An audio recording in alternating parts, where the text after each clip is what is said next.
news. Next to the US, a teenager accused of killing 4 people at his high school in Georgia was interviewed last year by police about anonymous online threats.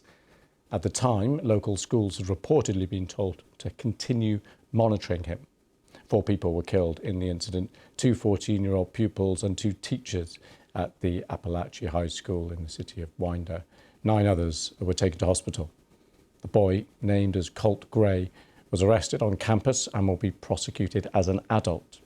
People came together to hold a vigil following the shootings in Georgia. Students, families and teachers held candles and prayed for victims as the community tries to come to grips with the tragedy. Well, one eyewitness who lives across the school described what he saw. It was crazy. Like it looked like I didn't really pay no attention to it at first. I was like, this sounded like they were at the school. And I look over, and then the alarms started going off, the school alarms, and people were going out around the school, and like they're doing like the drill, you know, like the drill, fire drill stuff is what I seen. And then I knew something was seriously wrong. And you don't hear about that happening. You hear about it happening all around the world, but it just shows that it can happen anywhere. And you know. Well, let's hear now from the director of the Georgia Bureau of Investigation. The Jackson County Sheriff's Office identified and located Gray, who is our suspect in this case. They conducted an investigation at that time, and there was no probable cause for arrest or to take any additional law enforcement action. This is not recent, this is in the past, but we wanted to bring that to your attention because we are pursuing that, working with the FBI on that, and any connection to that incident that could be connected to today's incident as well. Also, we're also aware of some previous contacts that the Department of Family and Children's Services in the area had with the suspect and his family, and we are pursuing that avenue as well too, to see if that has any connection with today's incident. Well, Vice President Kamala Harris has spoken about the shooting at a campaign event in New Hampshire. You know, our hearts are with all the students, the teachers and their families, of course, and we are grateful to the first responders and the law enforcement that were on the scene. But this is just a senseless tragedy on top of so many senseless tragedies. And it's just outrageous that every day in our country, in the United States of America, that parents have to send their children to school worried about whether or not their child will come home alive. It's senseless. It is. We've got to stop it. And we have to end this epidemic of gun violence in our country once and for all. You know, it doesn't have to be this way.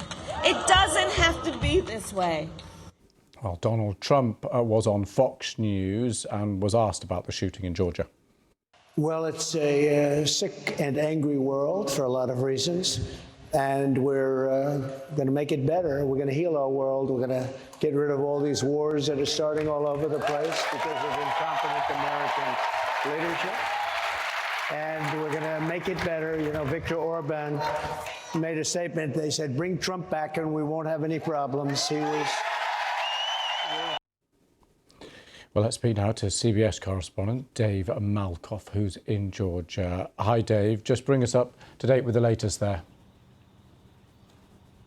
Good morning, Lewis. When we arrived here yesterday, parents couldn't even get to the school. The streets were locked down, so they actually left their cars up to 2.5 miles away. Just the doors swinging and running through the streets, just weaving in and out of the traffic here, because it was a uniquely American tragedy that they were witnessing right here in the heart of their community here, just about an hour outside of Atlanta.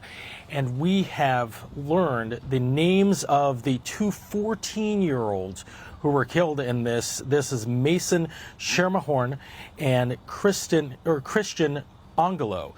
There were also 2 math teachers who were killed as well, Christina Arami and Richard Aspinwall.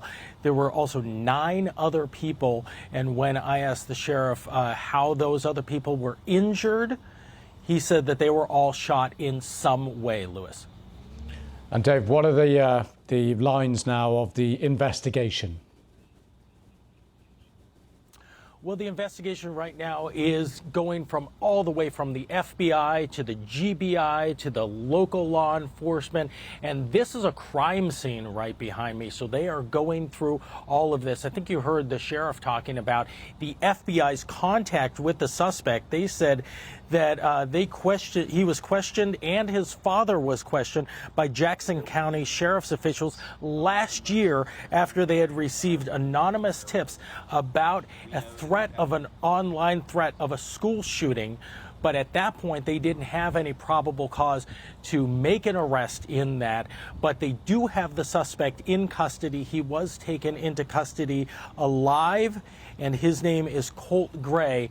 When he saw the police resource officers, which are the school police here in the United States, when he saw them in the hallway, he put down his weapon. The suspect put down his weapon, and he was taken into custody there.